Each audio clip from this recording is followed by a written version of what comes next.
The broadcast is now starting. All attendees are in listen-only mode. Good afternoon, everyone. This is Gerald Solomon with the Samueli Foundation. We're just starting to get people signed on.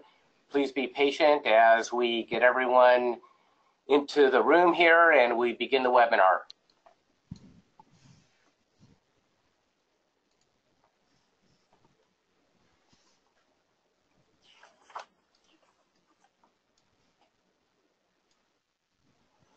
Again, welcome everyone. Please be patient. We've got a lot of people who have signed on for this, and we're just going to give everyone a few minutes to log on and be ready to hear some really incredibly exciting news. So hold tight, and we'll be with you in a moment.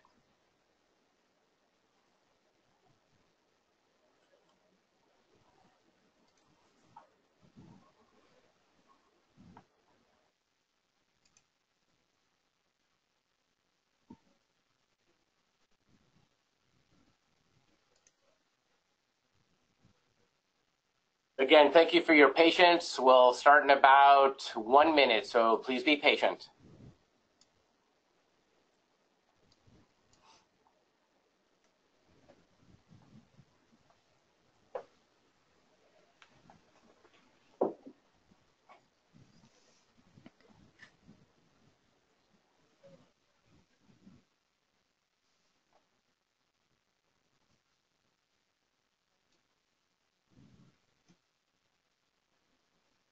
Well, welcome everyone.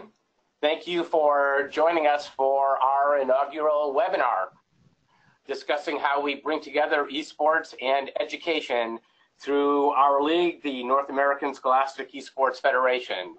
My name is Gerald Solomon, and I'm the Executive Director of the Samueli Foundation in Orange County, California. The next hour or so, we're going to be sharing with a number of experts and people about our program, the work that we're doing, and why we're investing in it, some of the research behind it, the education regarding the work, and also the activation component on how you can move forward to participate. This is being recorded, so please know that we'll be able to have access to this for you subsequent to the webinar itself. We are in all different locations here, and as such, there are going to be some logistical directives that are given, such as now when I say to Sam, please advance to the next slide. So Sam, if you could please move to the next slide. So to give you a sense of what the agenda is, we're going to be talking about, for those that are novice to esports, what is esports? What are the benefits behind it around learning? A little bit around NASAF, or the federation that we have formed. Our 4 C's are actually 5 because there's a 5th one called career and career development we'll talk about, and then we'll leave some time for some Q&A. You can see the list of speakers. They're pretty renowned and well-known in various fields around both esports and education. Next slide, please, Sam. Also, please know that you are muted so that we can minimize background noise so people will have an opportunity to really pay attention and to be able to listen. As you can see on your box on the right, that you have the ability on the control panel to type in questions.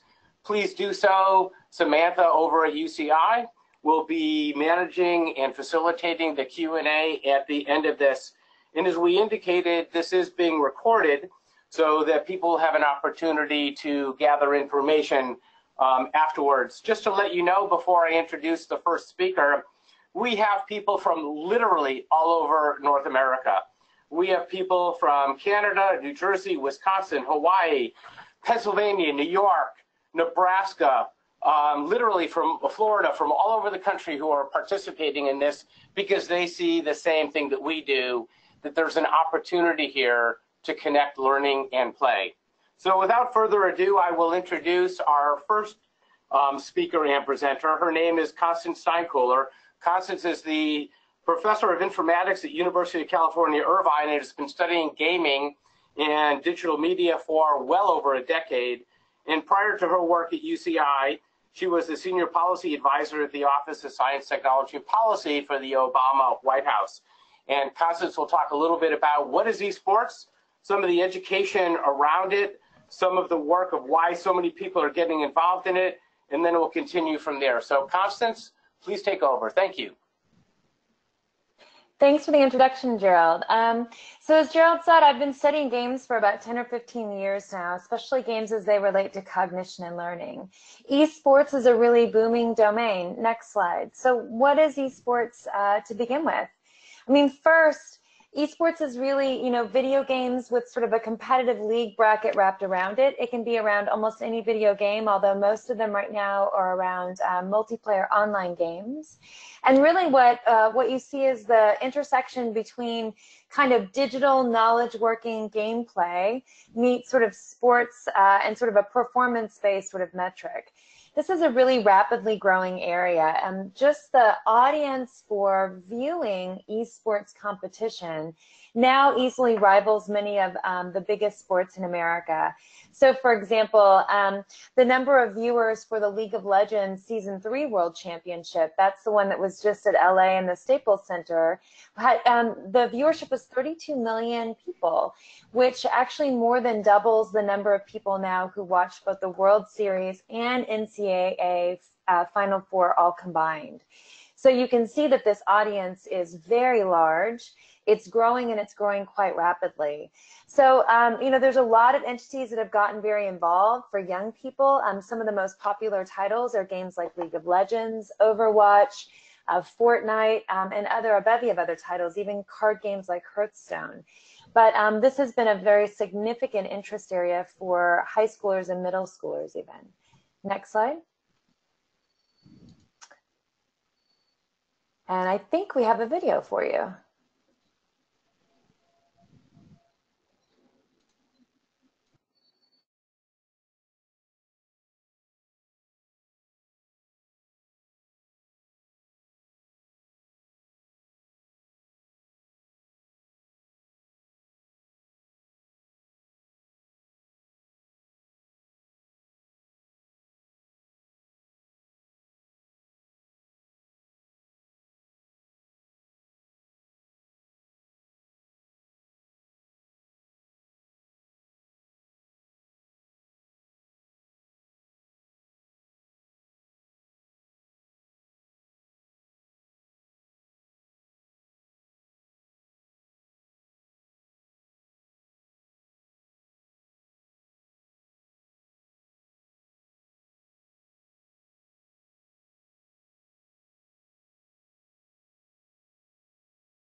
I think there's some technical difficulties on the video, so we're going to try and figure that out for the next one.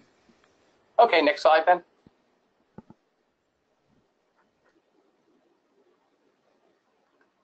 Constance, you're muted.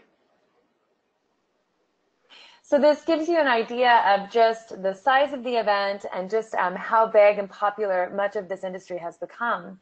But for every single player that's on stage competing or in the brackets trying to, ladder their way up into competition of the professional teams, there are, dozens and dozens of players in the esports field that make this industry happen. So what you have in front of you is a diagram. We spent about a year studying the esports community, both collegiate and professional, and sort of identifying what are the different roles within that ecosystem.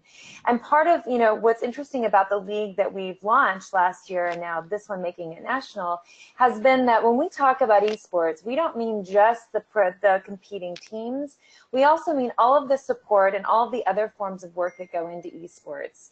So you'll see in this diagram, players and teams on the game titles themselves are certainly the heart of it, but supporting those team players are a wide variety of roles. So for example, strategists who use data in order to improve gameplay, or content developers, whether it's artistic releases like fandom art and cosplay, but also content creators in terms of software development and journalism, and shoutcasters, which are just broadcasting the games and doing live stream broadcasting over the games themselves.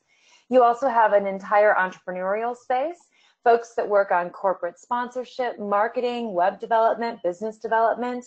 This ecosystem is really rich in terms of not just the primary companies that release the games, but all of the ancillary companies that develop in order to provide services for this industry. And that sector is really booming right now.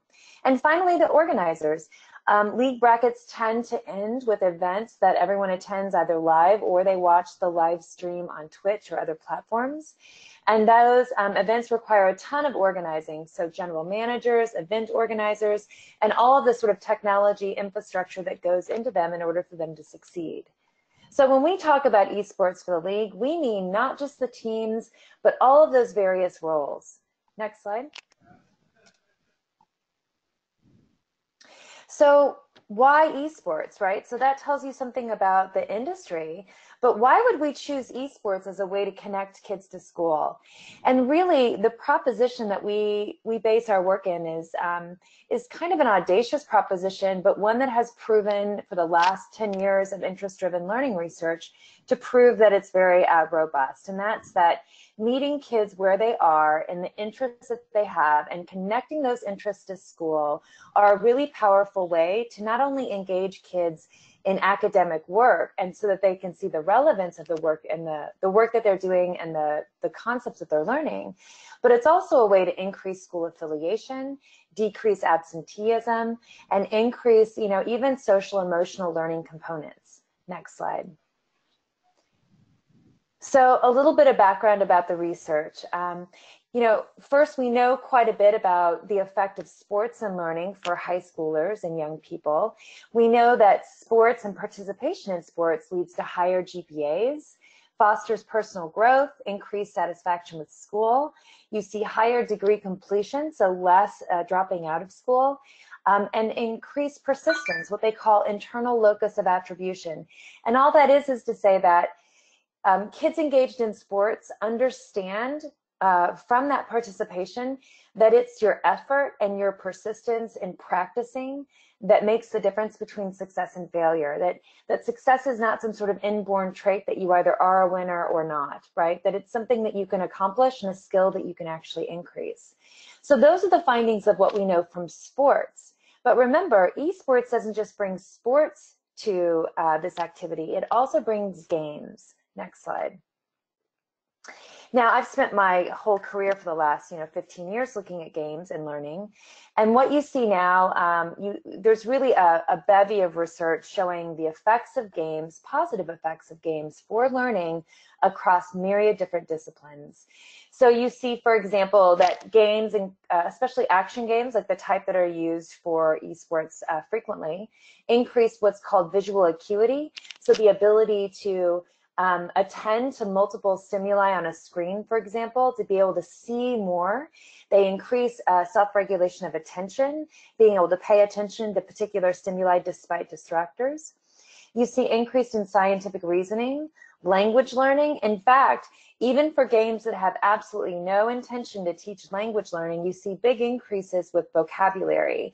And that matters, it's really important because many of the standardized tests that we give kids that are gatekeepers, for example, to get into college, it turns out that vocabulary and academic language is the biggest variable in terms of performance. So if you want to increase performance on standardized tests, you really want to increase language, you want to increase vocabulary. But games don't just do language learning, they also increase literacy, problem-solving skills, they're associated with higher math achievement, and they're also associated sort of obviously with much higher technology fluency. So across the board, games in the right context and for different groups of people have really important and big outcomes. So part of what this effort is doing is connecting those two threads, both the benefits of sports and the benefits of gameplay. Next slide. So a little bit about what we found. We did do some research on this very first year. We did a year-long analysis of the sort of the alpha launch of this league. And we really looked at 6 different schools, and we did both field work, we observed students, we interviewed the general managers, coaches, parents, and students themselves about their experiences throughout that year. And we went into classes and we actually, into schools, and we actually observed what was happening. Next slide. And here's some of the early findings that we had. So I should say, we were doing a formative evaluation. The biggest question we had this first year was, what are the current and potential opportunities to connect esports to areas of study and academics in ways that were really authentic and legitimate? The effort was not to colonize kids' play spaces, but actually to show young people that the work that they're doing in school actually does connect to their out-of-school lives, and not just connect to their out-of-school future lives, but connect to what they care about right now. The truth is that even kids that are high-performing in schools will tell you that overwhelmingly they see school as nothing but credentialing, and that's even your high-performing kids. Your low-performing kids tend to see school as kind of advanced babysitting, and they don't really see how it pays off in life. So one thing that's really important to this league has been the notion that by meeting kids where they're at, we can actually make school relevant again. And so that when esports, the love of esports, participation in esports, will come and go. For most kids, esports is not something they're going to go into long term. What endures is not a love of gaming and esports. What endures is actually the problem solving skills and the strategies that they've learned as a part of this league. So this first year, what we found was some really interesting findings. We found a lot of STEM work. So if you think again about it's this intersection between sports but also knowledge working, it makes sense that you see a lot of data work, problem solving, arguing, including, positive argument. So being able to back up your claims with rationale, and rationale that includes data. And also synthesizing information. So just making sense of games and game strategy requires a lot of thinking skills. We also saw spontaneously pop up all sorts of learning activities, and they weren't just simply driven by teachers, what we call general managers, the GMs. They were also driven by the students. So you saw students developing websites, creating ads for their school TV stations, and sort of documentary segments. We saw kids that were actually giving one another homework assignments in order to analyze gameplay and come back with different strategies about what was working and what was not working. Next slide. So STEM is one of the subjects that we certainly saw. We also saw literacy, we saw communication, and we saw a lot of career-focused work. But it was also interesting that we saw a lot of social emotional learning. So in addition to sort of those academic, disciplinary sorts of activities, knowledge, skills, and dispositions, we also saw some really powerful work in terms of social and emotional learning. So we saw a lot of huge increases in self-regulation of emotions. In games like League of Legends, we call that tilt.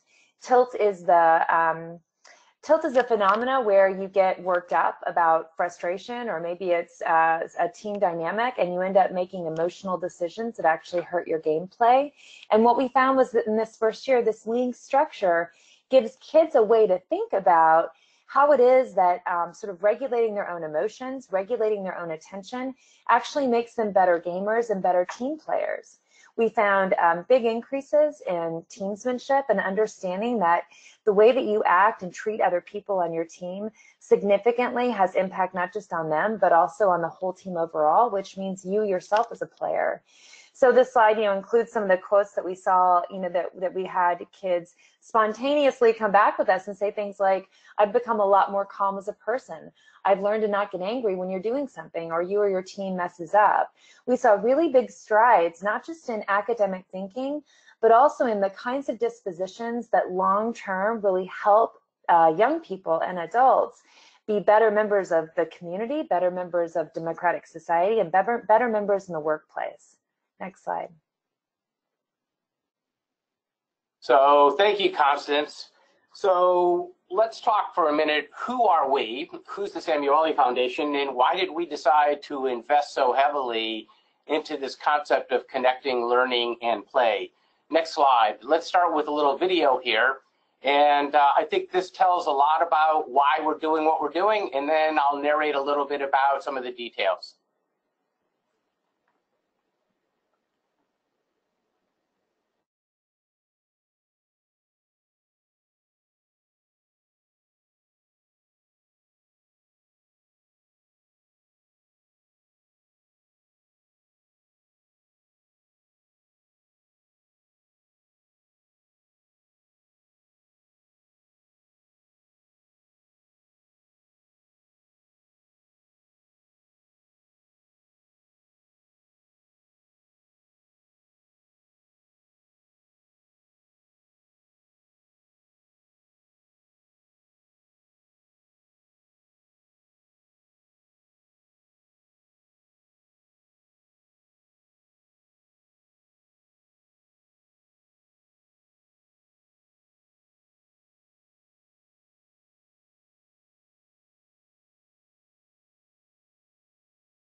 So next slide, please. So that'll give you just kind of a sense. That was at the finals of what we did here in Orange County. So let me give you a little bit of background as to why we're doing this and why we see the value in it.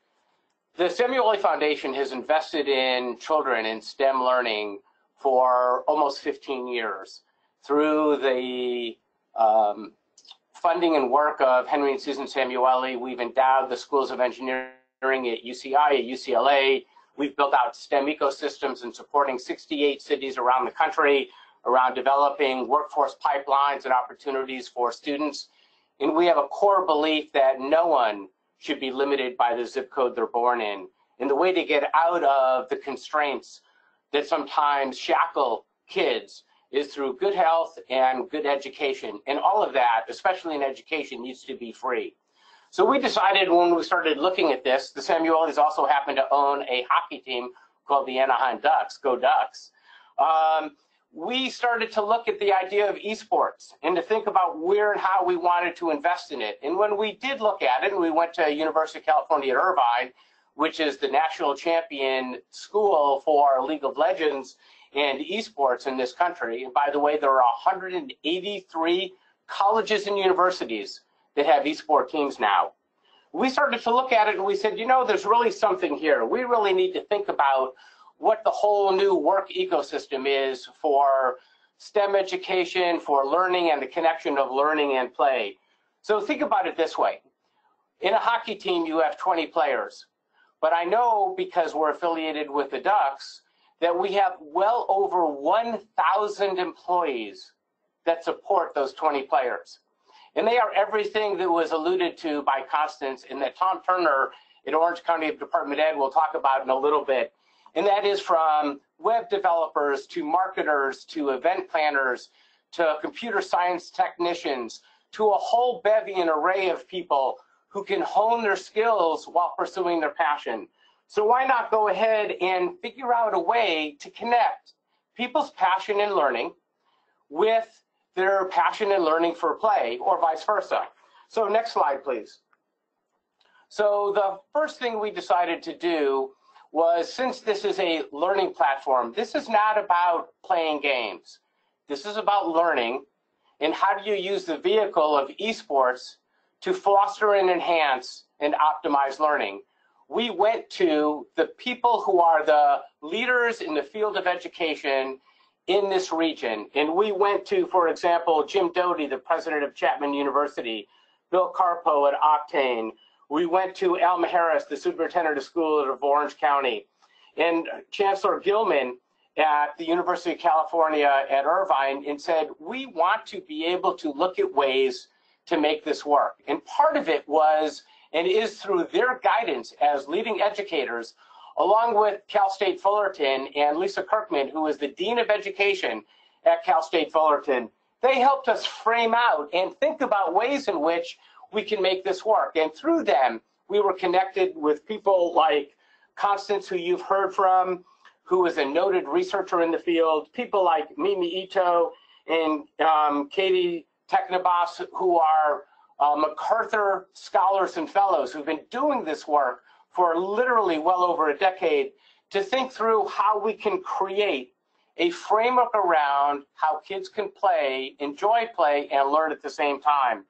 So with the help of these learned scholars and a community board made up of gamers, literally kids who are between the ages of 16 and 21, we figured out a way to try to empower teachers to create a curriculum that Tom Turner will talk about soon. And how can we combine, as I continue to say, play and learning? And with the help of 15 teachers over a period of almost a half a year, we created the only state-approved, credentialed 4-year high school curriculum that is aligned with CTE, NGSS, and social emotional learning standards that are at the basis of what this work is. We beta tested this work, and we did it in 28 schools and 35 teams over the spring of this past year, that now allows us to launch from Orange County, nationwide and North America-wide, a platform that is free for education for all kids to participate, from those who are gamers to those who are disenfranchised, to be able to find a new way of connecting what their passion is with learning so that they can thrive and grow. Next slide, please. Our mission is really simple: to ensure that all students possess the knowledge and skills they need to be what we call society's game changers through education, through productivity, and empathetic learning. And it really is about how do you ensure that all of these individuals who participate in the club that you will hear about have the critical 21st century skills they need to be able to thrive in work and in life. What you see here is a little bit of our learnings, what we consider to be our core values around learning, opportunity, community, diversity, and respect. The core social and emotional skills that are necessary, along with the skills that we talk about through NGSS, through Common Core, through CTE and ISTE and the like, so that kids will be equipped with what they need in order to be able to move forward and be productive citizens in our society. Next slide, please. So after the beta test, what we've done is we've set up, at a glance, what you're looking at is what the system and the year will look like. So we will have competitive play, we will have club engagement, we will have opportunities for learning on a monthly basis through curriculum where schools can adopt either an entire curriculum, as some are doing, or just units of the curriculum, and bringing it into the space of that nexus between learning and play that we talk about. So let's hear a little bit more about what that is. And let's move on to one last slide for me, if you could, please. And that is, as I said before, we call it the 5 C's. It is connecting curriculum, clubs as the framework, the competition, the coaching that we provide, all free for the purpose of helping individuals define their career to be able to move forward in a productive and effective manner. So let's go on to the next slide, and I'd like to introduce to you Tom Turner. Tom is the STEM director for the Orange County Department of Education. In Orange County, we have 27 school districts. We have over 450,000 K-12 students and almost 10,000 credentialed teachers in this space. And it is our imperative to ensure that every student and every teacher have the skills they need to help students thrive and grow. And Tom's role as the STEM director, and one of the opportunities that he's taken on, is how to move this forward with a curriculum that his staff and his teachers have developed to be able to scale this out around the country so everyone else can take advantage of it. So Tom, please go ahead. Thanks, Gerald. If we can, as Gerald and Constance both mentioned, we're looking at esports as that vehicle for STEM learning, like STEM disruptive learning. How is this really going to be different? And we know that learning takes place in many ways and in many places. So this big overview kind of shows some of the pieces that we had, and we wanted to move around in order to make this a viable curriculum that students would actually be interested in. So what better way to actually disrupt and reimagine high school experience than to change up what high school English looks like? Everyone has to take it, but what if it truly was an integrated version of it that also was esports centric? So you see the curricular standards that we were trying to attach to it. We have the California Common Core standards for ELA. We had our CTE standards, looking at the different areas of the career technical ed sectors that were going to be relevant to the ecosystem of the workforce of esports. Our science standards, ISTE tech standards, and then the social emotional learning components of that. And then taking that research that Constance explained earlier and the different areas of work that does surround that, and then putting them into those CTE sectors that we're all working in within the high schools. We were able to come up with this curriculum over quite a bit of time and quite a bit of sweat. If we can move to the next slide, Sam. The curriculum itself then was organized into the sectors that would then represent one per grade level. So you see the strategists and you see the content creators, entrepreneurs, organizers. Those are roughly then fitting within the CTE portions of games and simulations, entrepreneurship, marketing, hospitality, and tourism. But more importantly then, we then got our A through G approval through the University of California for the curriculum, which of course in California means that it counts towards college admissions for our high school students, which was big because it really adds legitimacy to the curriculum and to the learning opportunity itself. But for the curriculum, we have some schools that are looking to adopt the entire curriculum, which is a big ask. And those who are just looking to pilot particular units right now, looking to pilot more, maybe in the fall of 2019. And there are many ways to look and to access and implement the curriculum.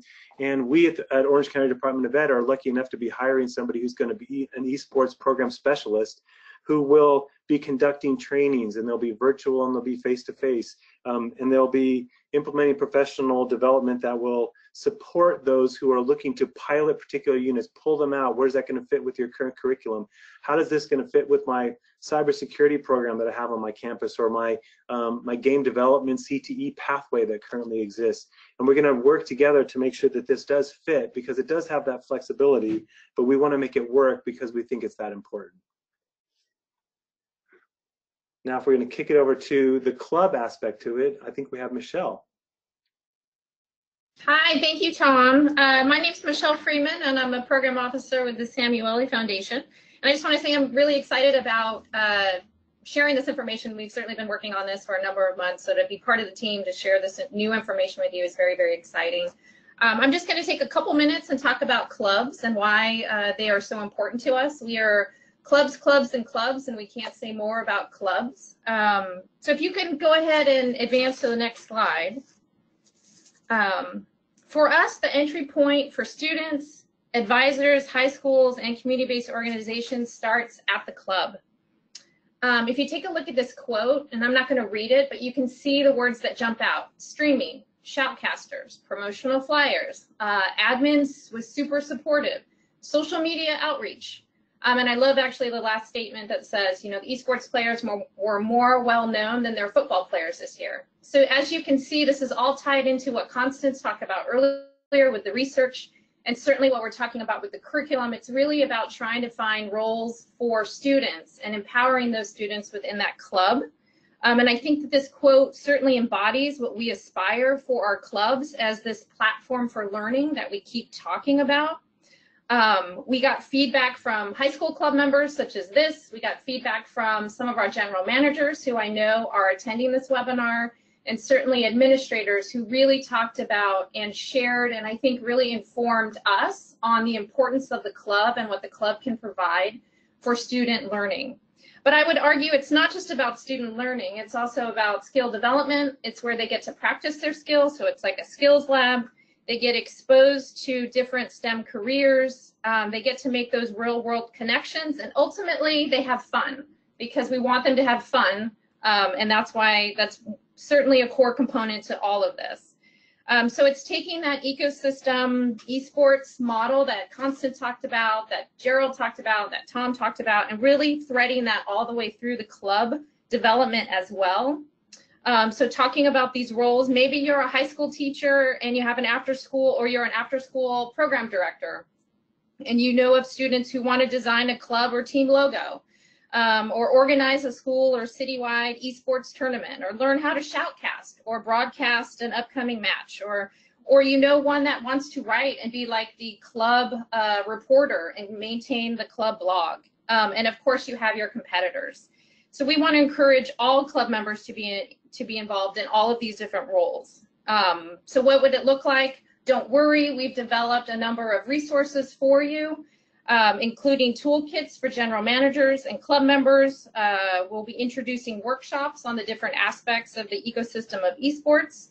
Certainly tournaments and competition are important, as well as we're going to be providing club pages that students will be able to maintain, and certainly then expose them to esports careers. And we're going to actually go into those in the next couple minutes, but before we jump to that, I just want to take a step back and talk about club eligibility, because I know that there's some questions coming in. As Gerald discussed, we are expanding across North America, so that includes the United States, the US territories, Mexico, and Canada are all eligible and encouraged to activate your club. So when we say high schools, that means private, public, charter, homeschool, virtual high schools, and all types of community-based organizations that we will be supporting. And then just jumping quickly to the other side of the screen, Along with club eligibility, as you can imagine, as we sit and talk about the design of the clubs, we want the clubs to also be accountable. So we've developed a certain set of responsibilities for each club. Some are very critical, right? So developing your club charter, developing your mission, vision, and values, and certainly reviewing the code of conduct, because as we've all been talking, it's really about developing healthy behavior inside the club, healthy relationships within the club, but also within gameplay. But like I said, don't worry, we have developed these tools and resources, and I'm going to actually hand it over to Sam, and she's going to talk about one of our resources being workshops. Take it away, Sam. Great. So hello everyone, my name is Samantha Anton, and I am the Chief Operating Officer for our Federation. Last year I had the privilege of being the league coordinator and running the tournament for the Orange County High School Esports League. So we're expanding, we're going to be doing a lot more this year, but a little bit of what we did last year with the workshop. So these were intended to pilot the curriculum for, to test it out and get some feedback from the students as well. So the past workshop topics that we did last year were healthy gaming, tournament organization, building a PC, shoutcasting, and analyzing your game. This year, since we are expanding across North America, we are taking these workshops online. So one, not only will we be able to get into the homes or schools of way more people, but also this hopefully will encourage, more club advisors, more families to kind of watch and engage in these workshops as well. So the workshop topics will expand, and we're hoping that we really will be able to especially get into the homes and schools and everything of people who may not be able to, physically drive to a location. Constance, so Michelle touched base on a lot of it, but we do have a variety of toolkits already available that will be launched soon. Do you want to take it over? Sure. Yeah. I mean, this last year we offered, as you said, workshops that were available on UCI campus, and we did them on in different school environments, but we've massively expanded it. We've actually made toolkits, incoming, that some of which are sort of unit activities from the course curriculum for, let's say, schools that aren't ready to implement like a full English language arts 4-year curriculum. We have lots of pull down toolkits that are ready to use with activity plans, resources, etc., that represent some of the core sort of activities from those courses, all the way over to not just what we did last year, but also building on the activities that kids were doing. So from this first year, the very first, sort of beta release of it last year, we looked at what are kids doing and how can we amplify it and make sure that it's connecting up to the standards for education. So you see things like how to manage a club, how to stream, how to resolve team conflict. These are all built on sort of those grassroots activities that kids and GMs were doing. I will also say, just to shout out, that as we implement, ideally what we're hoping to do is, as we implement the toolkits in this next year, we're really open to incoming requests for additional materials, whatever we can do to amplify what this community is building.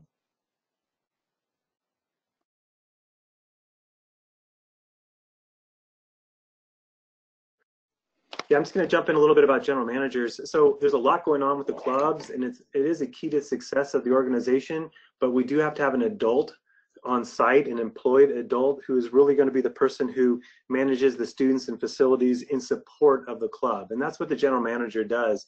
On a school campus, that might look like, the teacher who is available at lunch and after school to work with students, and we all know who those wonderful adults are. And in an outside organization, an after-school organization, community-based, you might have the same thing. You have that person who's going to be that linchpin to make sure that there's success for the club and for the students who are participating. The requirements of the general manager, if you kind of look at those, attending orientations and charters and making sure that our students are eligible to play, as well as the other additional responsibilities, you notice that none of them actually require that the general manager have a great experience, a vast amount of experience with esports. We're lucky enough that we have some coaching that's going to be available that will allow for that expertise within the game. But here we need the expertise of that adult who can help manage students and help push them in the right direction to have a successful club experience. And in addition, in speaking about toolkits, as Constance and Sam were just talking about, there is going to be a toolkit that will help onboard and provide resources for our general managers as well.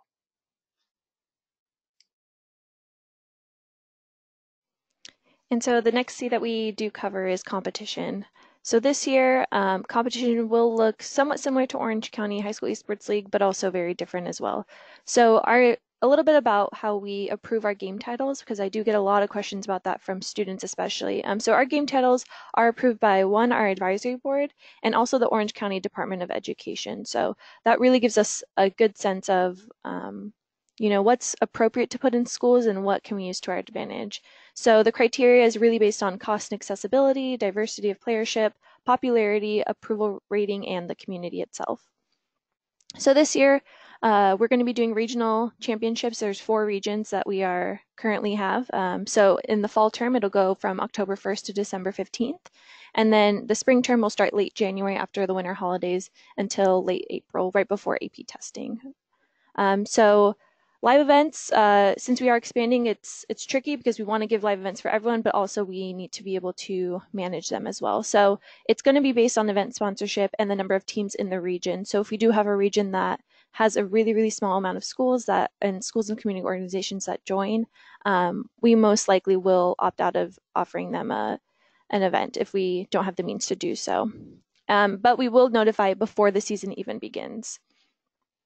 And then responsibility for competition, the biggest thing is code of conduct. We do want to hold students to a really great standard where they're gaming healthily, they're being inclusive, and they're being mindful of how they treat others.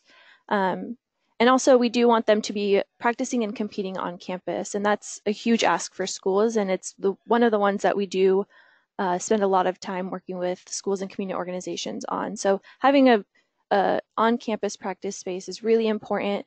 And that's also what comes into play when we do pick our game titles. They need to be something that that schools are able to play and they're not having to upgrade their computers to a great extent. And then also network access and then patching the software weekly so that the new updates are reflected. So holding practices on campuses are really important, and then being able to communicate with your virtual coach. And then also having a space for them to participate in the coaching clinics and the workshops. So this year, I know that I have already gotten several questions about this because last year we did allow each school to have 2 teams. This year we're going to start off with 1, and then if a region is small, or if we're small across the board, then we will be able to upgrade to 2 teams. But the roster size this year will be a lot bigger than last year. So last year they had about 6, and the game was League of Legends, so you had 1 alternate. This year your roster size will be double the amount that play for the game. And the reason why we're doing that is because that naturally creates that varsity, junior varsity team on campus. So they automatically already have a team to scrim against. So if a student is busy or something does come up, you have a great amount of people to select to replace that student in case you need to do that. And then the other thing that we do offer is free coaching. So these coaches are a virtual coach, and they come to you at no cost. So the reason why we do opt toward virtual coaching, 1, it's gaming. Gaming's online. It's meant to be, engaging and reach to people in different regions of the world. And also allows for experts from all over to influence and mentor. Now, although we do have these online coaches, they're still completely vetted. They do get a background check. They get recruited, hired, and trained by our partner, Connected Camps, who many I know are familiar with their organization. And these coaches are near peer mentors who are highly ranked in the appropriate game titles. And I won't read the coach, but I can speak to Coach Casey. He was an amazing coach. I know, I think I saw the GM who had this coach, but amazing guy. He really turned this team around and really influenced and inspired them. So the coaches really are some of the best people that participate in our league. And then we head into how to activate your club. So we will get to questions near the end, and I do see a lot more coming in right now. But backtracking a little bit, so on our website, on esportsfed.org, you'll be able to go onto the club season 2 page, and there you'll find a lot of great resources to kind of help you get buy-in. So one way is to advertise to students, and one way is to communicate with educators and kind of get them in line as well. But as an advisor, it helps to find a student or club who is really interested and want to do this, right? If you don't have the students, then you don't really have the people who this is going to impact and affect. So finding those students who are inspired and want to do something new and different on campus or on their community organization. And then you can review the NASEF guidelines. So we really put everything in the forefront and don't put it in the back end so that by the time you get there, you learn all this new information. So reviewing the guidelines is really helpful. Identifying the adult who will serve as the general manager. Like Tom said, this does not need to be someone who's familiar with esports or gaming at all. It just needs to be someone who is willing to put in that care and that work for the students. And then from there, you'll be able to build your club. On our website, we do have that club portal. And then when you build your club, those students are going to have, you're going to have students have access to those toolkits. So they'll be able to use them. So if you don't know anything about streaming, that's totally fine. Those students will be able to access those toolkits and be able to take it and make it their own. And that's really what the toolkits are about. It's not about this is the gold standard on how to do things. This is how to get started. And however they choose to do it is really going to depend on the students themselves. But again, all the information really is on our website. When you first start your club, you will have to put your school or organization administrator who will approve and connect us with the IT personnel. And then also you'll give the information for the general manager. And then from there, the communication will be directly with them. Great. So I'm going to pull up the Q&A. So if you do have questions that haven't been answered thus far, please throw them into the question box. So let's start off with, I see, do you have different tournament seasons for JV and varsity? This year we will focus only on varsity, but the great thing about the work that I've seen with this is, we hear feedback, we work closely with the teachers and the advisors and the community organizers because that's where we get the best feedback. So if, as we go through, the JV is incredibly important, then we do want to start considering that for the future. But for this year, we are focusing on varsity. Okay. So the next question, okay, so if anyone didn't see, will the slideshow be available for download? They will be. You will receive those via email or on the website.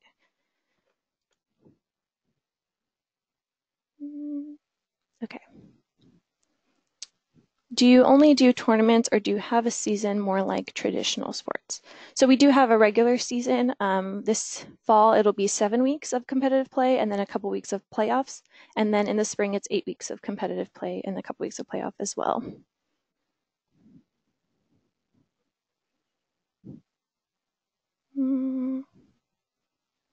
Is the Federation open for middle schools and sites in Los Angeles County? Tom, do you want to touch base on this question? Well, currently we're high school only, a 9-12 organization. There have been some inquiries about expanding this into the middle school space. We're interested in that, but at this point, a lot of the club aspect and then the curriculum aspect is built for the high schools. However, there is kind of a model that we've been talking about where some of the high schools can then work with the middle schools and creating some different events like that. But it's something that we're going to be building and looking at more in the future. Thank you. Excuse me. Will NASEF be supporting local leagues? Sorry. I kind of want to have Gerald come in and touch base on this, but I do have a couple follow-up questions for local leagues. So are these existing esports leagues that are within the high school age? I think that does play a little bit on the amount of support that we can give. But Gerald, do you want to talk a little bit about getting partnered? Sure, I'll be glad to. So part of what the Samuel Foundation will be doing is supporting any school or community-based organization pursuant to the criteria that's been discussed and that you can find on the website to be able to create a club, to ensure that you have a general manager who's trained, to have a coach who can be supportive. And if you have only one club in one school in a region, then you'll be paired up with a school in a different region somewhere else for competition. But it's really, again, focused around the learning that occurs within that club, the students, the teachers, and the curriculum to the extent that you adopt all or part in the workshops. Again, remember that this is really a learning-based platform. It's not a sports game platform, and it was done purposely structured for that. We will be providing, as Tom alluded to, at least initially in California, because that's where the heaviest part of the launch is. with personnel who will actually go out to the schools and do trainings and the like.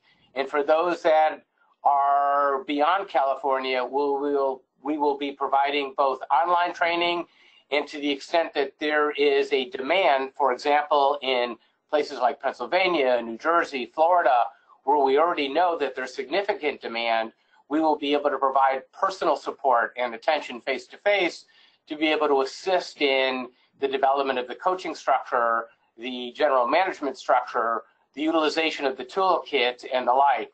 So simple answer is yes, we are there to be supportive to help ensure that children have the opportunity to grow and develop in the way we've been talking. And the next question, I think, Gerald's also for you, but is there grant/research funding available that can help scale, expand, and measure impact over time? So that's a good question. We are going to be funding through Constance and her team at the University of California both the formative and evaluative programmatic assessment so that we can really know what's working, what's not, and how to, in the typical design review fashion, think about how best to optimize learning for students. When it comes time to setting up your club, just think about it for a second. It really is almost no cost because you have a group of kids who want to get together and play. Most every school or a community-based organization nearby or the library has a platform and an opportunity to where kids go and can work on computers. There may be for some an opportunity or need to update or upgrade software, but it's usually at nominal cost. Teachers are generally volunteers, and the coaches are those that we provide to the schools on how to impact and improve gaming. When it comes time to do the training around the curriculum, we will cover that. So we've talked to dozens and dozens of schools all around who've been doing this, and really there's almost no cost. What's interesting too, though, is when you think about the idea of the ecosystem of learning and gaming, one of the things in that triangle that we talked about was event planning and the idea of sponsorship and marketing. Imagine individual students who are interested in these opportunities and careers. What a great way to connect the real world application of what it means to do marketing, PR, web development, fundraising, fund development, etc., and go to the local community and be able to say, we're creating this program. We would like you to brand it. We'd like you to sponsor it. We need, hypothetically, let's say $500 or $1,000. We will have you listed just like you do when you go to a baseball game and you see the placards that say sponsored by this business or this business. It is the same type of thing. The concept here is to empower students to think, be creative, to be critical, to think about opportunities in which you can connect their learning to their play, etc.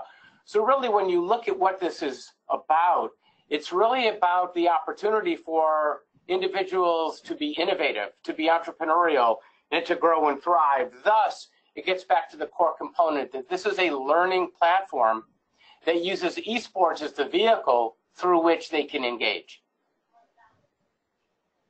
Thank you, Gerald. I see a couple questions that I'm gonna kind of combine, but it's what are the game titles for this year, and are any of them, pay to play? So we unfortunately are unable to announce the game titles until we finish those conversations with the developers. But I can say that if any paid game is being considered, we do have conversations to subsidize that and offer those licenses for free. So accessibility is super important to us, and we're going to do everything we can that if for some reason we do pick a game that is pay to play or you have to own the license, that we will at least be able to provide the licenses for those who don't have it.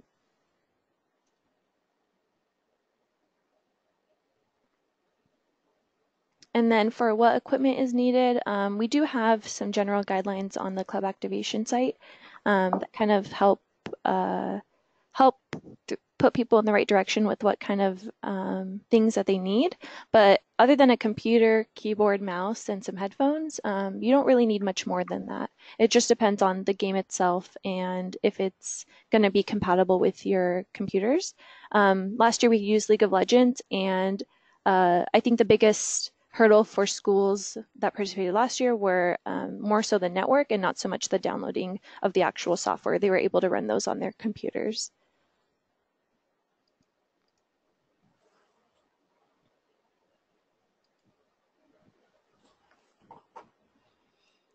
And then, so in terms of the question of how companies are with using games in their organized leagues, I think with developers, their biggest concern is, are you making money off of their games? Since we're a nonprofit, we haven't run into any issues with developers not allowing us to use their games, which is great. With time running out, Sam, why don't you move on to the next slide? And Yes. for those of you who have questions, we will be posting up an FAQ for these questions as well as others that you may have. So again, please feel free to go on the website, and at the info at contact page, you can pose additional questions and we will post up the answers to your questions. So Great. next slide, Sam, if you could. Yeah. So I know some people in the that are attending this right now also have submissions for South by Southwest, but voting is open, and we have submitted a total of 4 sessions that we're interested in hosting at South by Southwest next year. Esports in K-12 education is just a meetup, so it's actually more so 3 proposals that we have out. We do have them linked. We'll have them linked on our website soon, but it's linked on our Twitter. So if you could kindly vote on South by Southwest panel picker site, we really would appreciate the support. And lastly, we have one more video.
Thank you, Sam. I want to thank everyone for being part of this webinar. And, you know, as the last video shared, there are some people who just are not believers and don't understand how this is a sport. And irrespective of whether you consider it a sport or not, it is a place where our youth are congregating. It is their social infrastructure. It is where they can learn and play and grow, or it's a place, if it's not managed well and there's not enough support for it, where you can engage and kids can engage in aberrant or challenging behaviors and not be engaged in education and learning. What we've done is we've invested in the connection between learning and play. as Constance said, go to where the students and kids are and help them understand what it means to be able to enjoy and pursue their passion and be able to learn at the same time. So please take some time, go to the website, activate the club, talk to your students, find a GM, teacher, or someone in your community organization who recognizes and values what the future of children's development is all about. And let us help you, help your community and the students in your community thrive and grow to the maximum extent possible. Please continue to pay attention to the upcoming webinars and information. You'll receive information from that. And again, we are here to help you and to help your community and the students in your community thrive and grow. Thank you for your time.